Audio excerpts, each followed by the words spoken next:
15th day of the third month. Thank you for being a part of the program. We are now just pretty much halfway through the month, but we are another day closer to following the Montgomery County Hornets to, of course, Rupp Arena.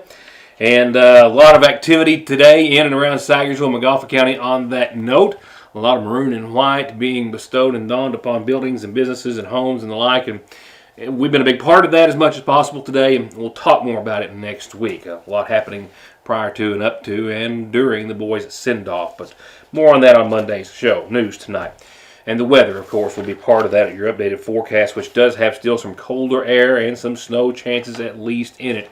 After, of course, that cold front tore through parts of the United States last night. So far, 3 people confirmed killed in Logan County, Ohio, from tornadoes that tore through there. Tornadoes touching down in Kentucky, Indiana, Arkansas, my apologies. Suspected, believed to have touched down as well in Missouri and Illinois. And that is still being assessed. And it's likely there will be more than 3 deaths associated with that storm system. A number of homes and businesses, and as a result, here in Kentucky, Governor Beshear has already declared a state of emergency along the lines of a number, possibly 100 structures damaged or destroyed in parts of Kentucky. We had Carroll, Gallatin, Trimble counties in the northern part of our state being the hardest hit, and those areas still being assessed, but independently being declared or declaring stages of emergency, and the governor doing so as well. Our thoughts and prayers go out to them. This coming Monday night, the Sagersville City Council will meet in regular session. I have a camera there and a report to follow. Going back to this week's meeting of the Paintsville City Council, several items discussed, including the continued support of, by some or several, to see ATVs, specifically side-by-sides, allowed on some city streets that would link those city streets and some businesses to a few state roads that hopefully as well will be included in that movement and measure, and then to trails, which are set to open and be a part of a trail system that is still growing in parts of eastern Kentucky, the viewing area, Johnson, Montgomery, and a number of other counties all working to be part of a very long and intricate trail system, with some set to open this Memorial Day weekend. It's a topic that's come up before the Paintsville City Council. Members of the Trail Town Committee in attendance, Councilwoman Ashley McKenzie, who had put together a proposal, if you will, for the council to discuss, with simply a discussion needed and noted in the official minutes to proceed to support a movement on the state that will also allow some or certain state roads to be utilized by side-by-sides meeting the same safety criteria as most vehicles, insured and the like, with hopes that some city streets, specifically discussed James S. Trimble Boulevard and 321, allowing connectivity between the new trail system and Paintsville businesses. So we have proposed, and I have Laura and a couple folks from Trail Town that is representing them, just in the name of tourism and bringing folks into our area, we propose an ordinance to allow the use of UTVs, which is referred to as OHVs in the ordinance that you all have read, to allow them on certain streets in our town. I do have here a map of the roads that we would like to request. Some of them are state roads, so there is going to be some further submission of minutes and things to the state for approval, but I think we're prepared to do that and move forward with that. McKenzie and those supporters asking that this be considered simultaneously as House Bill 121 before our state legislature, which would allow side-by-sides that meet those criteria on all public roadways if they were insured and had the proper safety equipment. Well, we've got one guy in the room that we probably need to hear from a little bit here before we wrap this up, and that's the police chief sitting back there, Mr. Danny Smith. What do you think, Chief? I mean, I have no problem with it. I mean, if they want to go to the alley and stuff like that, I mean, I think it'd be a good idea. But I just don't want them running up on 4th Street and just neighborhoods. And they have to obey the laws. Yes, Because absolutely. if they don't obey the laws, then we're gonna come down on them. Sure, Absolutely. like any other Exactly. driver. I mean, I have no problem with it. I think it's a good idea. Me and the mayor, we talked about it, and we like it. Now, the only problem you're gonna have, and I'm just gonna throw it out to you, and I'm gonna hush, and we're gonna wrap this up, because we've discussed it, that's all you need for your minutes, right? Correct. How you gonna tell the difference between an 18-year-old and a 16-year-old? They have to have a license. to You operate. can have a license when you're 16. This True. ordinance says 18. Right, it does. We went above and beyond on our safety plan from what the state required because we want to make sure that people are safe at all times. They're safe. If they have a driver's license, their license should state their date of birth. Well, that's what I'm saying though, but just looking at an 18-year-old and a 16-year-old, You can't tell the if I'm difference. just looking at them, you can't tell the difference You in it. can't, but for me, and I understand what you're saying, but I would assume that you're looking for someone to break the law. Yeah. To stop. Yeah. You're looking for someone that is breaking the law before you make the stop, Right. correct? Yeah. Just like any other driver. Okay, so we Yeah. just go ahead This and is a probable cause. just Yeah. kind If of that's take all this. they need, if that's all they need is just the minutes We just reflecting need a it's been minute. discussed, Yes. and then get it to the state, because without state approval of them on state routes, then there's no way to get Right. from Correct. where you wanna be, you can't get to the This- trailhead anyway. This is our gap measure, Right. is getting this approved, the TC 59 and the ordinance is our gap measure. There is legislation pending now, House Bill 121, that will allow vehicles on all public roadways. That if they are insured and they meet the safety standards, just like any other vehicle. But in the meantime, we're getting ready to open trails, and I want my community to have the advantage of being able to capture tourism dollars. That's understandable. Agree. Right after the break, big news from McGoffin County Judge Executive Matt Wireman's office. As soon as he sat down in his first few months, in his first term of Judge Executive, we learned that he had several goals set, and water countywide was one of them. We have followed those efforts over the years, and it's a process which today we can tell you has seen some more financial support enough to complete this project, which will literally see water going to parts of McGoffin County that has never seen it in our history. So some good news for those folks, and I'll have that right after this. I believe in Kentucky. I believe in Kentucky. I believe in small town values. And mom and dad and the things they handed down. I believe some of the best people in the world are farmers. I believe in insurance that protects families, homes, and cars. I believe in always finding a way to do what you love. I am Kentucky. I am Kentucky. I am Kentucky.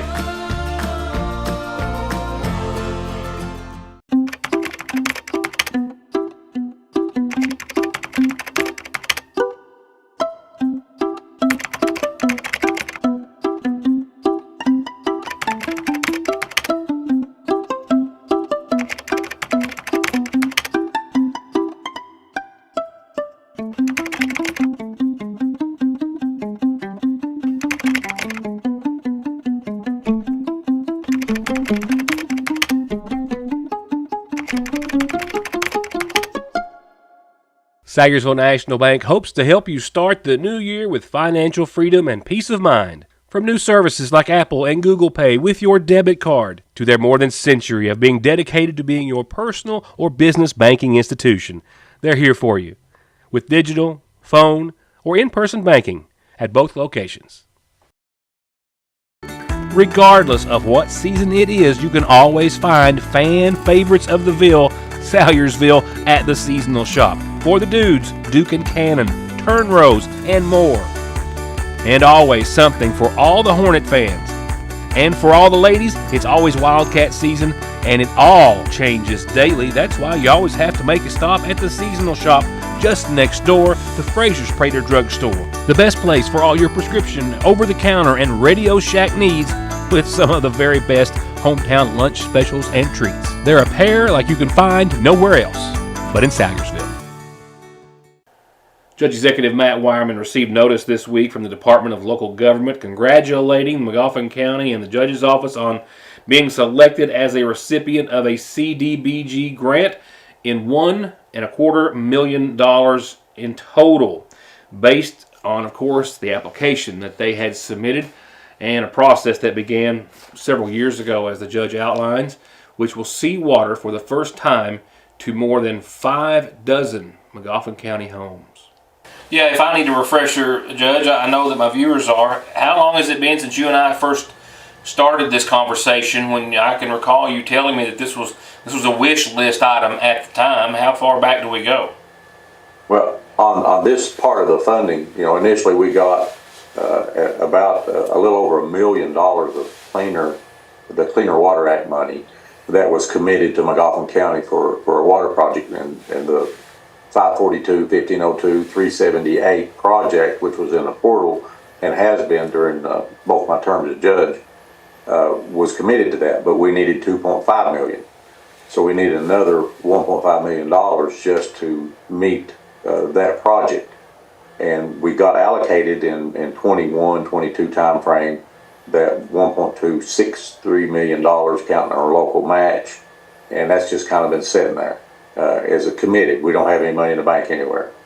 So then we started looking for alternative funding sources, and one of the possibilities was a CDBG, and we started talking about that in October of 22. They had to go through doing surveys, and there were like 65 identified households in those areas, and the surveys were done on those to make sure we met the criteria for the CDBG. And then it's just been application process and going through gathering additional data and the actual grant application, the whole 9 yards. And that is what has come to fruition now. So where does that put the project? Obviously at around $2.5 million. Now that also means that you're getting, with House Bill 9, you're getting your match covered?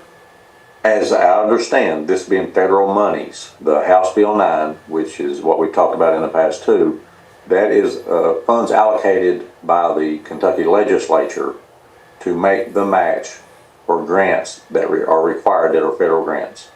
This is one of those grants, and we should be able to get at least $245,000 out of that.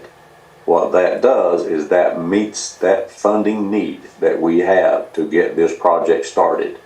So as soon as we accept this award at the fiscal court meeting on Tuesday, the ball will start rolling, getting the contracts with the state, getting the request for proposals, getting the bids, and getting this project going. I think the timelines for actual completion will end up being sometime next spring, but hopefully everything will fall in line and we'll have good weather in the whole 9 yards, and we can get this done sooner than later. And again, just refresh me of the other numbers, not the $2.5 million, which will fund this entire project, but how many households and how many parts of the county is this going to hit? Per the census data, and it's called a census data overlay, there were 65 homes between the unserved portion along the state route. This does not include going up and down any hollows on 378, Far Middle Fork. But the homes there on the state route that were identified, the homes on 542 and 1502 on Trace, and Jake Wireman Fork on Trace. There were 65 total, and that put us up, number of houses in need, helped get us over that threshold to be eligible for this funding. So we will be getting the allocation from the state of $1,250,000. Do you know where? Along with the million. Do you know where that puts us, percentage-wise, if you will, or number-wise, of after this job is done? How many households we will have gotten water to in McGoffin County, or how many will be outstanding? I'm working on gathering that data with the McGoffin County Water District. We have a lot of hollows that have folks that live at the very end of it that are not served, and unfortunately those are situations that but because our water district, the McGoffin County Water District, which is a separate entity, we appoint the members, but it's a separate entity.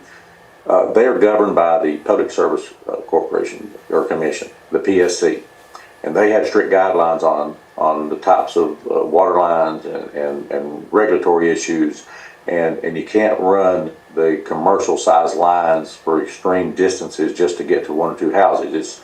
It's cost prohibitive, and it causes issues with water quality.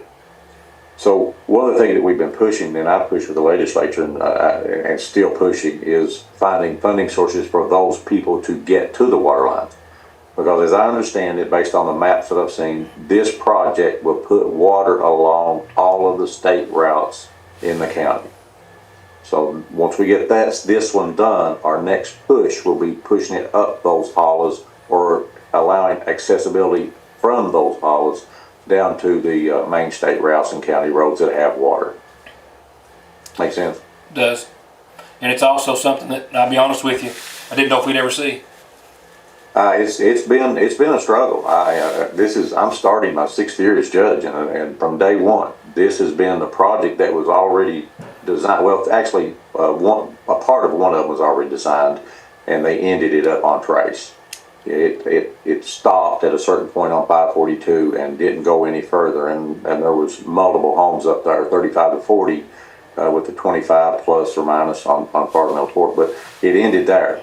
We saw this need on Fargo Mill Port 2, and rather than trying to piecemeal that project together and then trying to find money for a separate 378 project, we were able to combine the two to make it a viable project with a number of households and being able to apply for these types of funds. But it's just so slow. As I said, we started with the CDBG process, that's Community Development Block Grant. We started that in the fall of 22. Here we are in the spring, or latter part of winter of 23, 24, and finally getting awarded. It's just everything moves so slow, it drives me nuts. But it's the world we live in. You got to keep the foot on the gas. We're not letting up on this, and we're going to start pushing for water to come out of the hollows and get to the main route so everybody has water. That's the intention from the governor and from the legislature, and we're going to do everything we can on our part to make it happen. Much more news to come. Right now, many birthdays on tonight's calendar.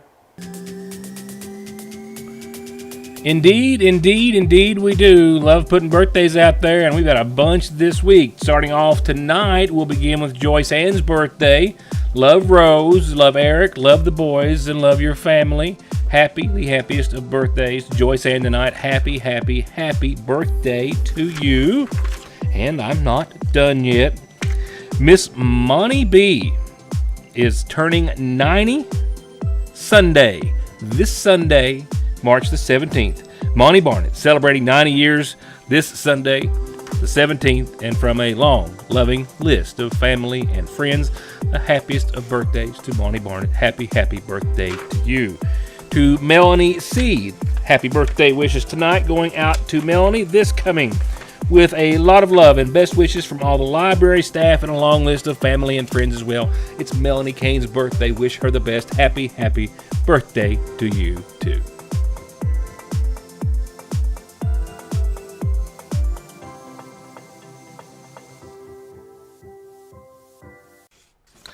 A couple of reminders on tonight's calendar. This coming Wednesday and Thursday, commodity days at the Water into Wine Food Pantry. Wednesday, their regular day, 9 to 11.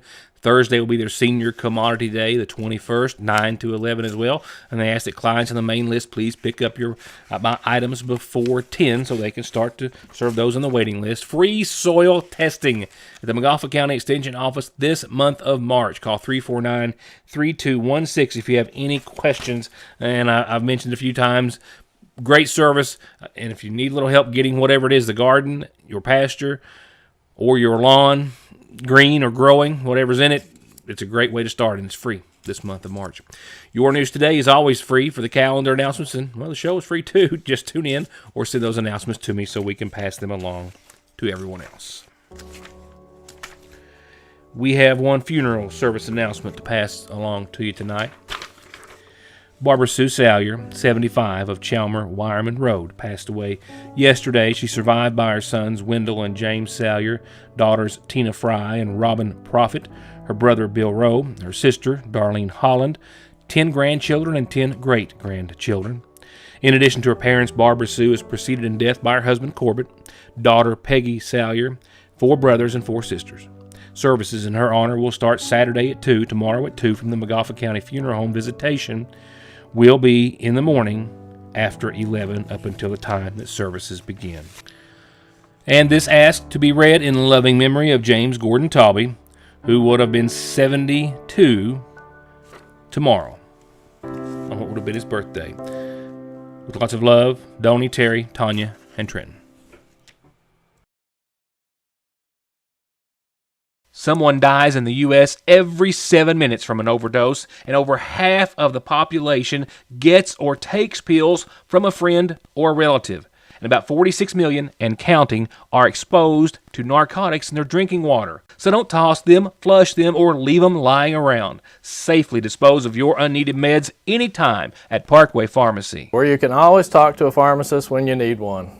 Atrial fibrillation is one of the more common rhythms we see. AFib is an arrhythmia of the heart where the top part of the heart is beating erratically and out of sync with the bottom part of the heart. The electrophysiology service is made up of a team of healthcare providers, and that includes an electrophysiology lab where we're able to do procedures to help repair heart rhythm problems. When a patient becomes heart rhythm free, it can really restore their life. ARH, more for Appalachia. You've seen the forecast, right? You know what season it is, so it is time to get ready. With New Year deals that are worth up to $200 off a new set of tires, and get your car running like new with only a $35 state-of-the-art computer diagnosis, and save all the payments for later with 6 months same as cash at Conley Tire and ConleyTire.net. Hello, I'm Dr. Cheryl Stalder-Cheney, podiatrist currently located in Sattersville, Kentucky. I've been servicing patients within Eastern Kentucky for the past 20 years. Our feet are the foundation for everything we do, and whether you're suffering from fractures or injuries, need custom orthotics, diabetic foot care, sports medicine, heel pain, wound care, or anything else foot related, relief is just one step away. Cooked cabbage is back at your Sagersville Lee's, and so is the low-carb plate. I mean, yes, you can call it a low-carb plate because it is. There's barely any carbs in it, but it's also one of the tastiest meals we've got. And the healthiest, low-carb or not. With juicy roast strips, our famous green beans, and yes, that tasty cooked cabbage. A taste and flavor all its own, and only at your Sagersville Lee's. Here's a quick update on a few things and or people that we are following, beginning with Transylvania and the Pioneers and Miss Kennedy Stacy, who, after an unbelievable record-setting historical run, well, they met a wall last night in the Final Four. 733 days. 733 days without a loss. 64 straight wins, 2 Final Fours, and a national championship they were looking to repeat. But the Pioneers suffered a heartbreaking loss to NYU last night in the D3 Final Four. 42-57 was the final score. Their first loss since March the 12th of 2022, when they lost to Trine in the 2022 Elite Eight. They've gone 91-2 with 1 national title, 2 Final Fours, 3 Elite Eights over the past 3 seasons. And they'll finish this season at still a very wonderful and respectable and motivating 31-1.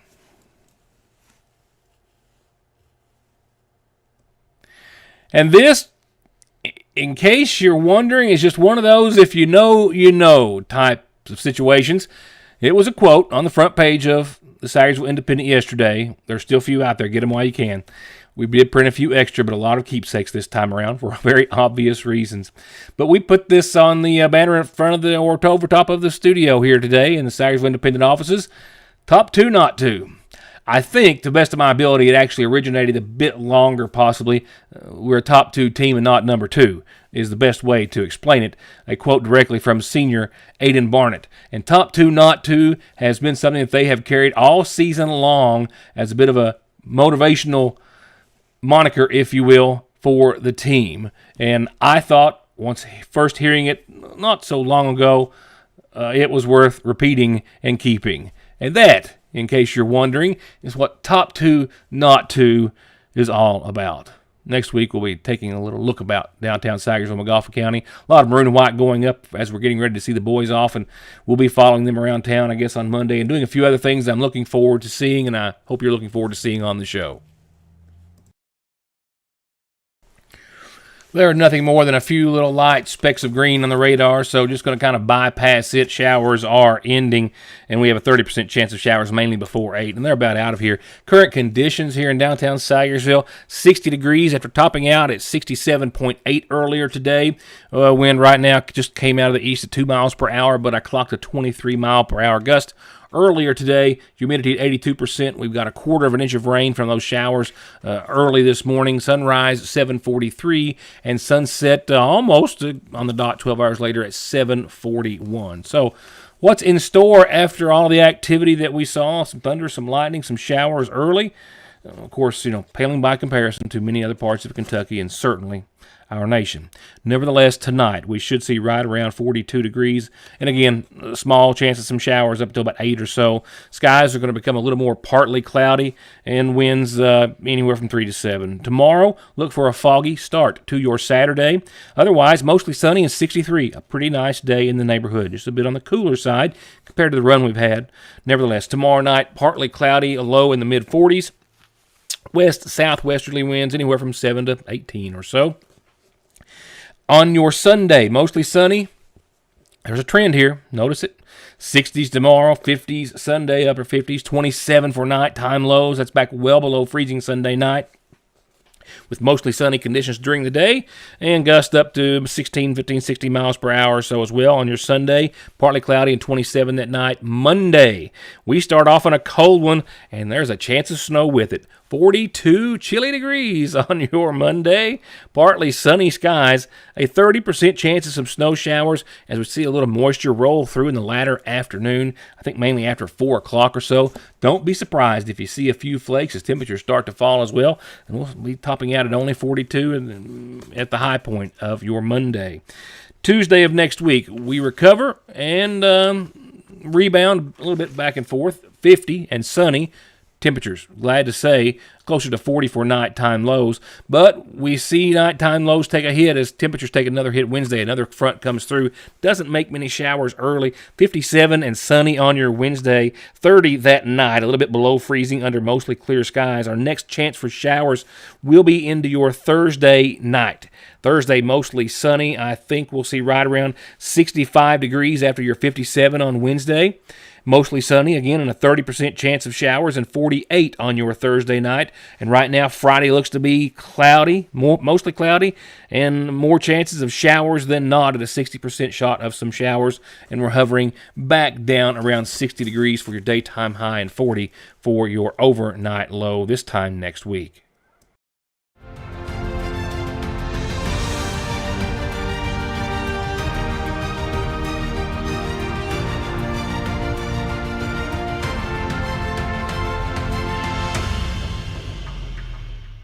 And that'll wrap it up for tonight. Have a good weekend, and I look forward to seeing you Monday when, of course, the countdown will officially be on as we get ready to send off the Magauffa County Hornets and everyone who will be traveling with them to Rupp Arena for Wednesday morning's game. It'll be a lot of maroon and white starting Monday when I see you then. For now, again, enjoy your weekend, and thank you for being a part of the show.